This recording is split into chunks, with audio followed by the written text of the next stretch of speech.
invitation à venir partager ces connaissances autour de l'évolution du climat, à côté de réflexions autour de l'évolution des espèces, puisqu'il s'agit là en fait de brosser un tableau du contexte dans lequel certaines espèces, dont l'ours polaire, ont émergé. Alors ce n'est pas un ours polaire sur cette image, c'est une photographie de ma collègue danoise Dorte Dahl Jansson qui montre avec fierté les carottes de glace issues d'un forage au nord-ouest du Groenland, à 2500 mètres de profondeur, un site qui s'appelle NEM et qui permet d'avoir l'enregistrement du climat arctique le plus ancien qui existe. En fait, vous avez de la glace formée de précipitations anciennes qu'on a récoltée au voisinage du socle rocheux et donc qui contient des impuretés qui montrent qu'on a été jusqu'au fond du forage. Alors d'abord, je voudrais situer quelques-unes des motivations que nous avons à étudier les climats passés. Je vous montre là l'évolution des températures à la surface de notre planète, vue depuis le pôle Nord, telles qu'on peut les décrire sur une période de 40 ans.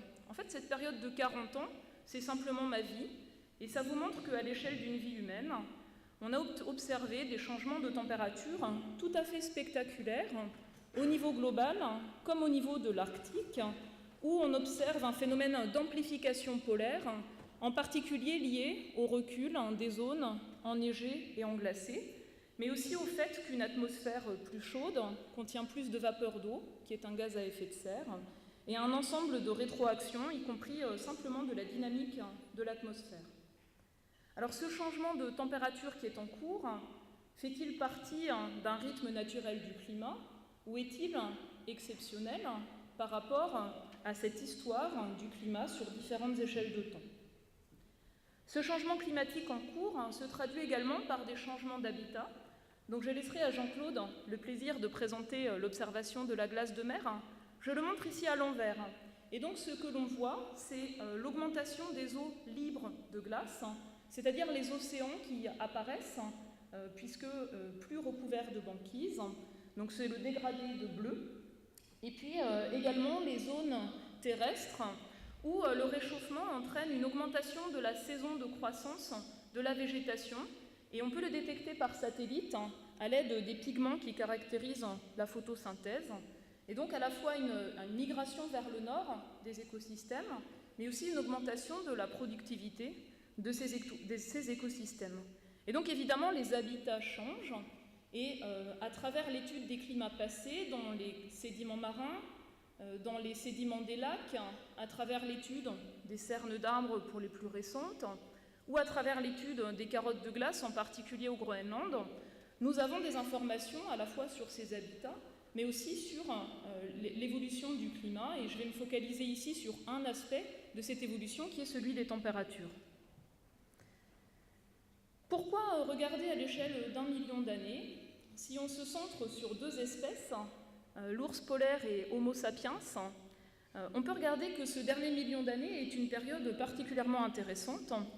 Donc vous avez ici un schéma qui résume l'arbre phylogénique des différentes espèces d'hommes, avec, il y a environ 2 millions d'années, deux branches, celle d'Homo erectus et puis d'Homo floriensis, et puis des divergences de plus en plus importantes, différentes espèces qui évoluent, et au cours de du dernier cycle glaciaire-interglaciaire, une seule espèce en fait qui survit côté humain et qui colonise, en tirant parti d'ailleurs des glaciations, la plupart des continents. Alors je ne vais pas résumer l'état des connaissances en biologie sur l'émergence de l'ours polaire. Tel que je le comprends, il y a un débat qui est très vif, avec certainement des moments en fait, de divergence entre les différentes espèces d'ours, un débat sur l'âge de ces divergences, et puis probablement des phénomènes d'hybridation. Et tel que je l'ai compris, le fossile le plus ancien d'ours polaire est daté d'environ 130 000 ans, c'est-à-dire avant la dernière période interglaciaire. Alors quand on regarde le climat à l'échelle des grandes glaciations du dernier million d'années, que voit-on? Alors je vous propose déjà en fait un guide sur les mécanismes à l'œuvre. Donc à cette échelle de temps-là, l'orbite de la Terre autour du Soleil varie régulièrement. On a l'excentricité de cette orbite qui est largement exagérée ici, qui fluctue tous les 100 000 et 400 000 ans. Ça joue sur la distance Terre-Soleil au cours d'une année. On a l'axe d'inclinaison de la Terre autour du Soleil qui fluctue tous les 40 000 ans. Et enfin, la position des saisons sur cette orbite varie régulièrement. Ce mouvement de précession des équinoxes est critique pour la distribution de l'énergie solaire en fonction des saisons. Pour faire très simple, quand l'été de l'hémisphère nord se produit lorsque la Terre est au plus près du Soleil, on va avoir des étés particulièrement chauds. Quand l'été de l'hémisphère nord se produit quand la Terre est le plus loin du Soleil, on aura des étés beaucoup plus frais. Ces étés frais sont la clé des glaciations. Donc actuellement, on a une couverture neigeuse en hiver sur les continents de l'hémisphère nord. Lors des étés frais, cette couverture neigeuse ne fond pas. Et puis on a ainsi, année après année, une accumulation de neige qui forme ensuite des calottes de glace et qui fait basculer le climat entre un état interglaciaire et un état glaciaire. Alors ce qui est intéressant, c'est que ces variations régulières, tous les 20 000 ans de la précession, 40 000 ans de l'obliquité, 100 000 et 400 000 ans de l'excentricité, nous les retrouvons, mais pas de manière linéaire, dans notre caractérisation de l'évolution passée du climat. Pourquoi ? Parce que la machine climatique, formée de l'océan, l'atmosphère, la végétation, les glaces marines, mais aussi les glaces terrestres, et puis le cycle du carbone, présente un certain nombre de rétroactions.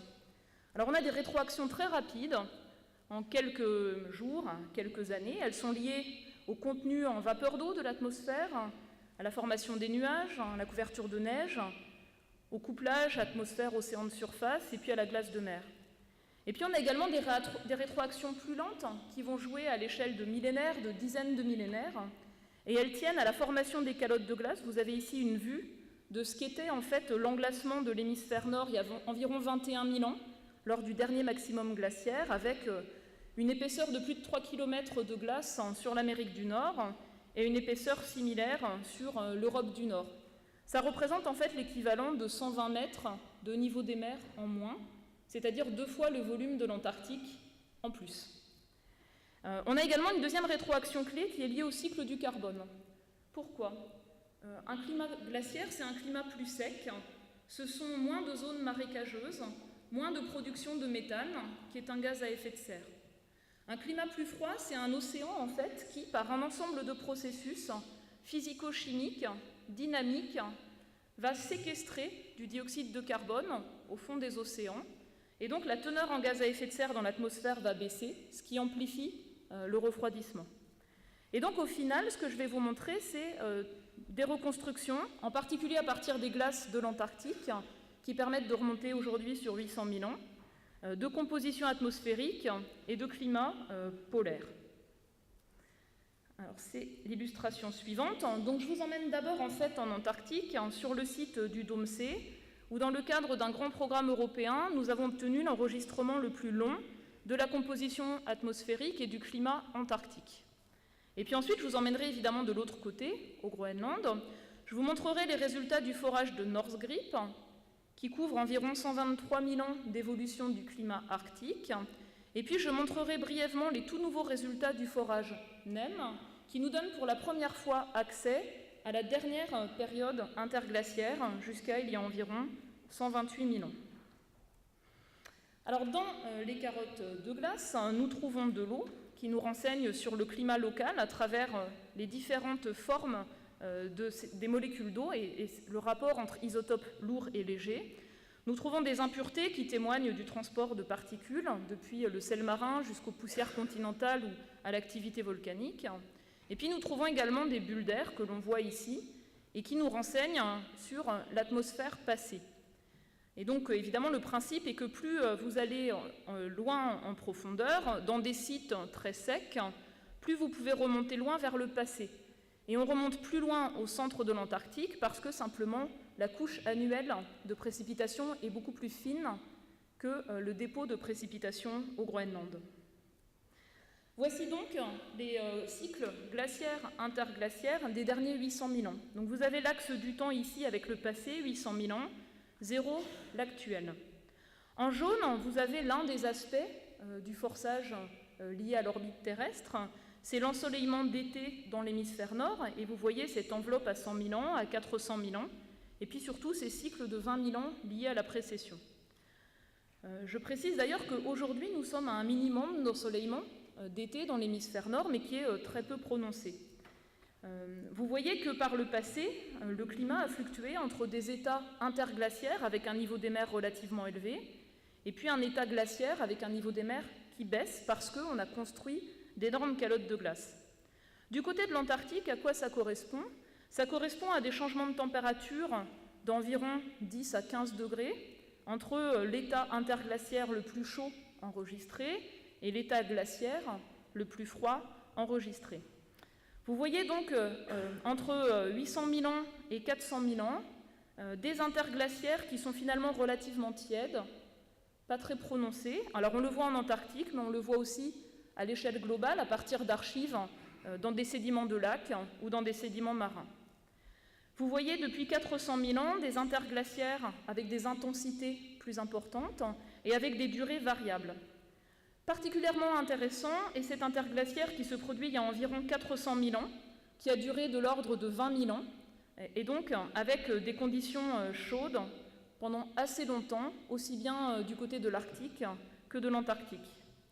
Et puis également, le plus récent, c'est l'interglaciaire le dernier, qui se produit il y a environ 125 000 ans, qui est caractérisé par des températures de l'ordre de 5 degrés plus élevées qu'aujourd'hui, aussi bien du côté de l'Antarctique d'abord, et puis ensuite du côté de l'Arctique, je vais vous le montrer tout à l'heure. Et vous voyez ce couplage en fait très étroit entre niveau des mers et volume des glaces, température à différentes latitudes, dont l'Antarctique, et composition atmosphérique en gaz à effet de serre.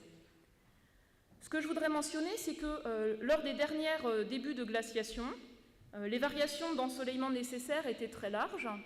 Elles étaient bien plus larges que les variations d'ensoleillement actuelles et pour les prochains 30 000 ans. Donc le message ici est que, sans même prendre en compte l'impact des activités humaines, du fait simplement de l'orbite très circulaire de la Terre, nous sommes dans une période interglaciaire depuis 11 700 ans, et cette période interglaciaire, elle va être exceptionnellement longue, simplement par le fait de l'orbite terrestre. Je voudrais également mentionner que les scénarios catastrophes de type le jour d'après, où les activités humaines perturbent l'écoulement des glaces et potentiellement la circulation océanique, sont complètement faux.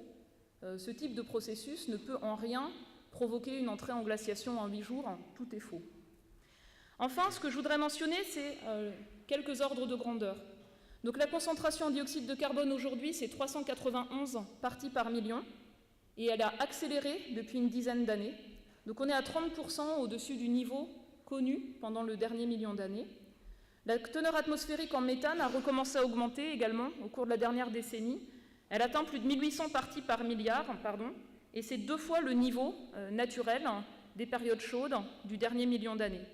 Donc en termes de gaz à effet de serre, nous avons une perturbation en cours qui est sans précédent à cette échelle de temps-là. Que faisons-nous ? En fait, nous utilisons une énergie qui a été stockée par de la photosynthèse ancienne, formée à un moment où le climat était beaucoup plus chaud à l'échelle géologique, la teneur en gaz à effet de serre plus élevée, et nous reproduisons cette atmosphère par leur combustion.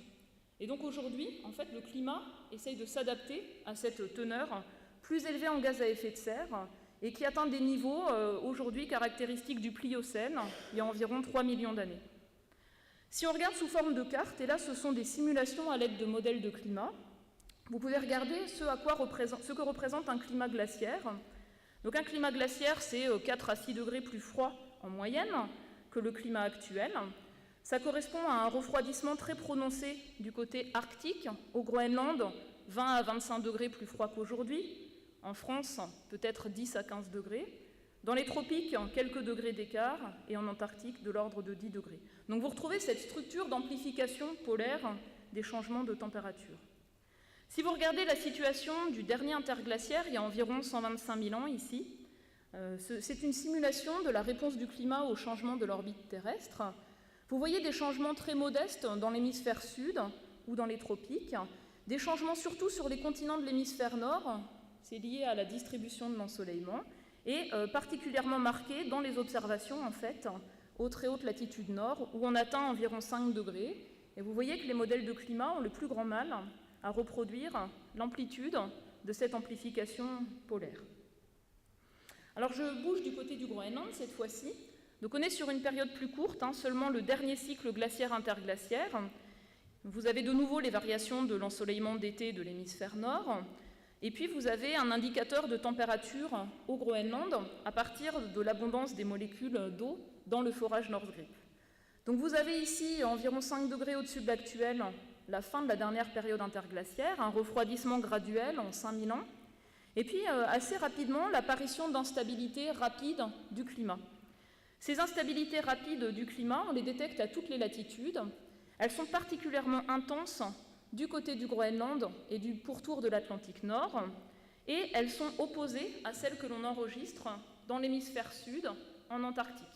Donc il ne s'agit pas de changements qui sont globaux au sens où c'est le même signe partout. Ces changements ont le signe opposé, donc qui correspondent à une bascule en fait entre l'hémisphère nord et l'hémisphère sud.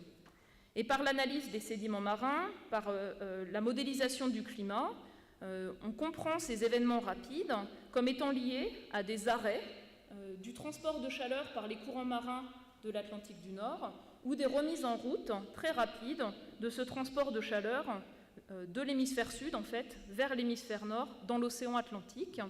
Ces instabilités étant liées à des changements de la densité de l'eau de mer suite à des apports importants d'eau douce liés à l'instabilité des glaces qui étaient présentes. Ces événements rapides se traduisent d'ailleurs par des changements importants également dans les zones de mousson. Donc vous avez donc, lors de la dernière période glaciaire, une succession d'instabilités très rapides dont l'amplitude du côté du Groenland atteint 8 à 16 degrés en quelques dizaines d'années. Donc c'est ce qu'on appelle, nous, des instabilités climatiques abruptes. C'est ce qui est le plus rapide que l'on connaisse. Alors ce que je vous propose maintenant, c'est d'examiner les changements récents au Groenland dans la perspective de ces connaissances de l'évolution du climat. Donc vous retrouvez la courbe précédente ici. Et puis on va zoomer sur la période interglaciaire en cours depuis 11 700 ans.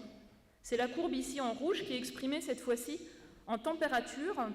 Et donc on a pris en compte les variations d'altitude de la calotte pour proposer une température à altitude fixe. Et c'est un résultat qui a été publié par mon collègue Bo Winter de Copenhague il y a environ 3 ans.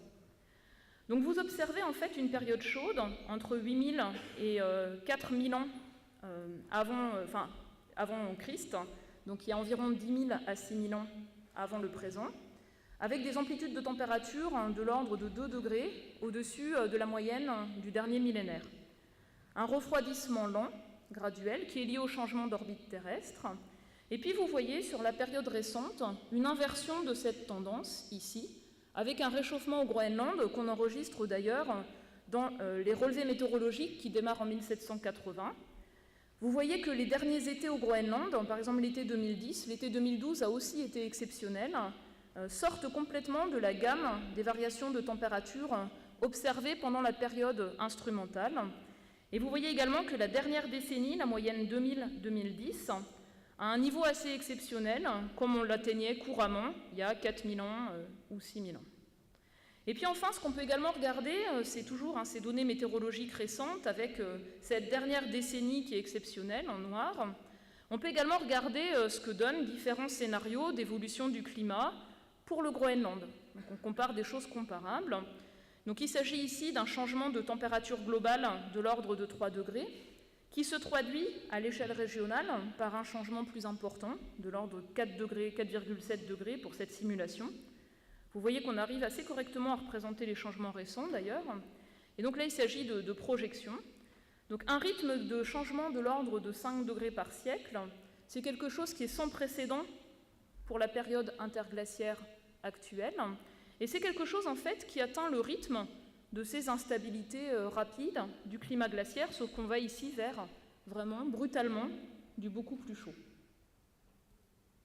On va maintenant se focaliser un petit peu sur ces intervalles chauds passés. Et je vais vous montrer en fait une comparaison entre la simulation du climat il y a environ 126 000 ans, lors de la dernière période interglaciaire, avec une orbite terrestre différente, et puis une simulation d'un climat avec 2 fois plus de dioxyde de carbone dans l'atmosphère. Donc on le montre pour l'hiver de l'hémisphère nord et pour l'été de l'hémisphère nord, et ce sont des changements de température par rapport au climat pré-industriel des derniers siècles.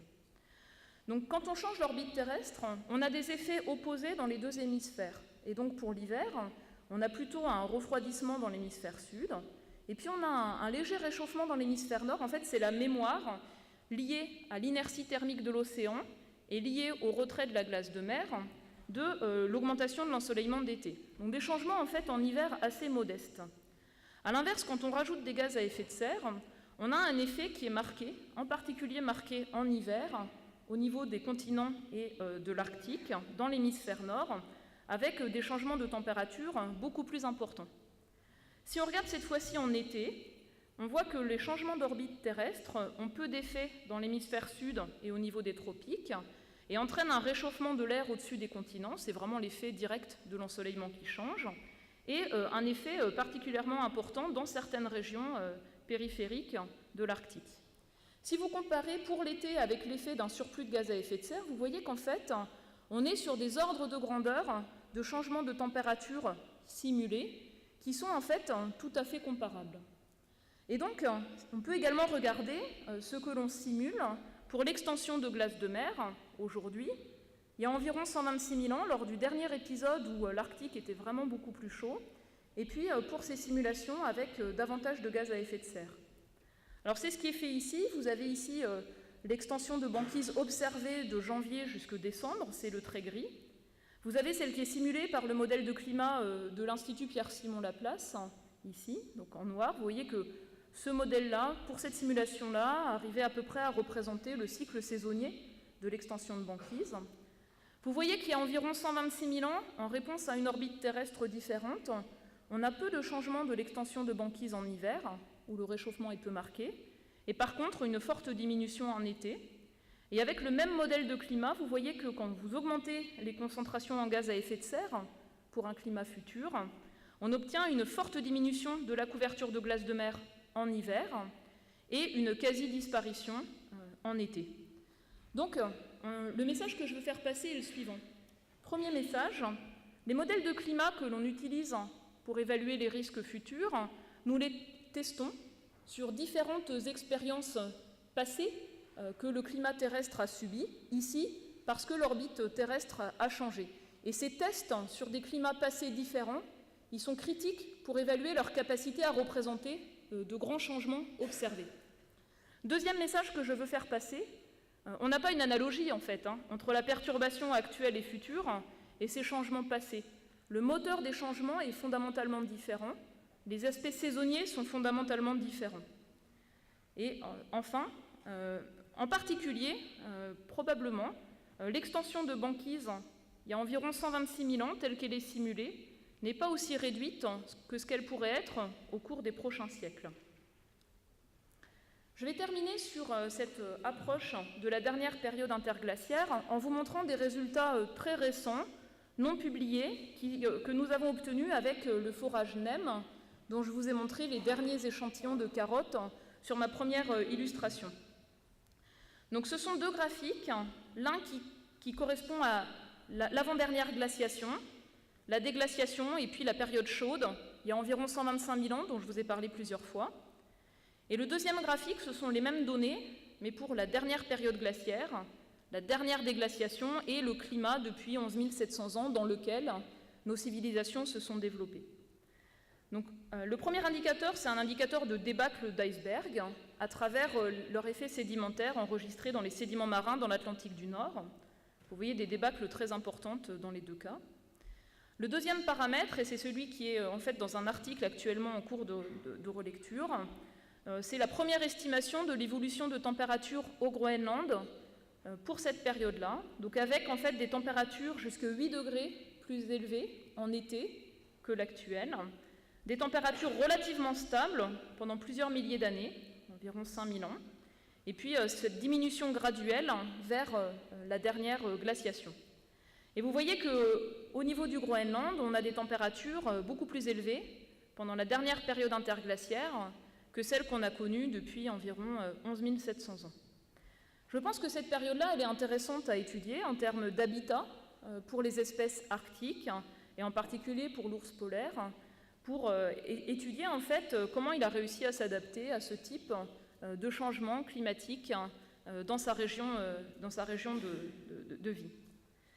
Ce que je veux également mentionner, c'est un deuxième aspect de cette dernière période interglaciaire. Le fait d'avoir un ensemble de forages au Groenland nous permet d'évaluer à la fois les changements de température et les changements d'altitude de la calotte. Et de cette manière, on a pu montrer avec ces données que pendant cette dernière période interglaciaire, le Groenland a probablement contribué de l'ordre de 2 mètres à la montée du niveau des mers qui a été observée et qui, pendant cette période chaude, aux 2 pôles de plusieurs millénaires, a été de l'ordre de 6 à 10 mètres au-dessus du niveau actuel. Donc le message est le suivant: quand les pôles se réchauffent, on a une réaction des calottes de glace. Elle est graduelle, elle est lente, elle prend plusieurs milliers d'années. Mais vous voyez qu'un climat 5 degrés de plus qu'actuellement, ça correspond à cette échelle de temps-là, à une montée importante du niveau des mers et une contribution significative du Groenland, mais aussi, par déduction, des glaces de l'Antarctique. Le dernier point que je souhaiterais mentionner, c'est ce que j'ai montré brièvement tout à l'heure.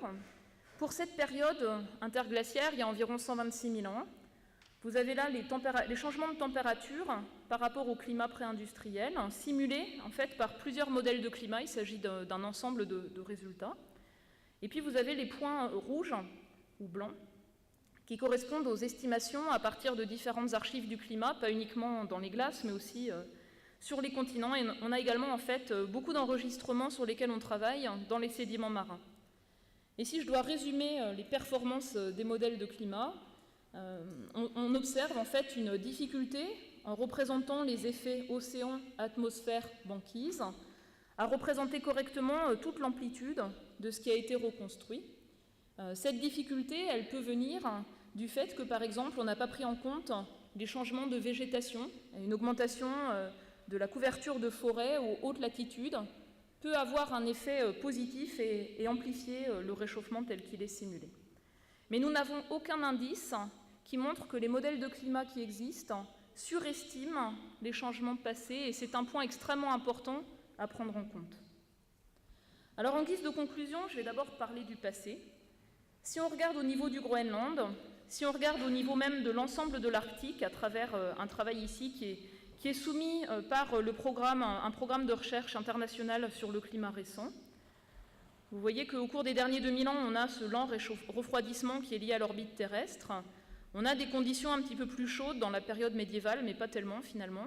Ça, c'est les derniers siècles, le petit âge de glace. Et puis ce réchauffement récent qui interrompt une tendance naturelle au refroidissement et qui est exceptionnelle dans la gamme des derniers 2000 ans. Pendant les périodes interglaciaires actuelles, au début de la période interglaciaire actuelle, pendant la précédente, des températures plus élevées qu'actuellement au Groenland, il y a environ 4 000, 10 000 ans, 128 000, 122 000 ans, du fait de l'ensoleillement plus élevé en été. Je ne les ai pas montrés, mais pour ces périodes-là, nous avons des indices à partir de l'étude des sédiments marins, des dépôts sur les plages, de recul important de l'extension de la glace de mer. Un climat pendant les périodes glaciaires en Arctique marqué par des instabilités rapides très importantes, avec de larges variations de l'extension saisonnière de la glace de mer autour de l'Arctique, parfois contrastées selon les régions. Et puis une petite sous-estimation de l'ampleur des changements passés à différentes échelles de temps par les modèles de climat. Et puis maintenant, on essaie de se projeter un peu vers le futur. Et ma réflexion personnelle, finalement, c'est autour de l'homme et de l'ours. C'est que notre point commun, c'est que nous sommes des super prédateurs. Les ours polaires particulièrement adaptés à l'environnement arctique.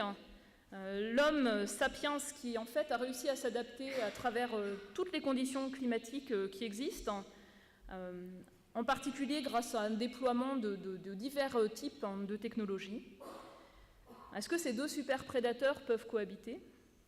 Une expérience grandeur nature en cours par le rejet massif de gaz à effet de serre qui va jouer sur le climat, qui va jouer sur les habitats des différentes espèces, mais aussi sur l'acidification des océans, ce qui va bouleverser également les écosystèmes marins, et en particulier du côté de l'Arctique. En termes de projection climatique, on est aujourd'hui sur les trajectoires hautes de scénarios de rejet de gaz à effet de serre, tels qu'ils avaient été produits il y a une vingtaine d'années. Nous avons déjà un niveau de CO2 dans l'atmosphère qui n'a pas été connu depuis plusieurs millions d'années. Il pourrait atteindre 450 jusqu'à 800 parties par million d'ici la fin de ce siècle. Donc ça correspond à un changement de température de plusieurs degrés. Ici, c'est justement un scénario de changement de température de 3,5 degrés en moyenne globale d'ici à 2100, et vous voyez l'ampleur des changements en Arctique, des réchauffements de l'ordre de 7 degrés en un siècle. Et quand on regarde ces changements climatiques passés que je vous ai présentés, on voit que le climat il a été très variable à l'échelle de l'orbite terrestre, avec des ampleurs de changements importants. Mais ce qui est vraiment nouveau là, sur ces projections, c'est la vitesse des changements. C'est-à-dire un changement global de 3,5 degrés en 100 ans, avec ses conséquences à toutes les latitudes. C'est quelque chose qui est en fait extrêmement abrupt à l'échelle des variations du climat que l'on connaît et à l'échelle des écosystèmes modernes. Cette vitesse-là de changement, en fait, c'est 100 fois plus rapide que le changement glaciaire-interglaciaire.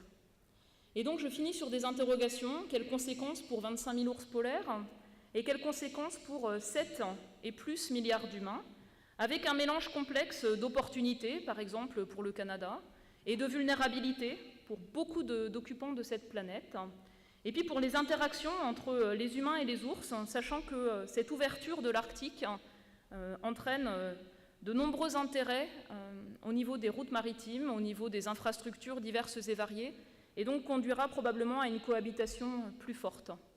Je vous remercie de votre attention.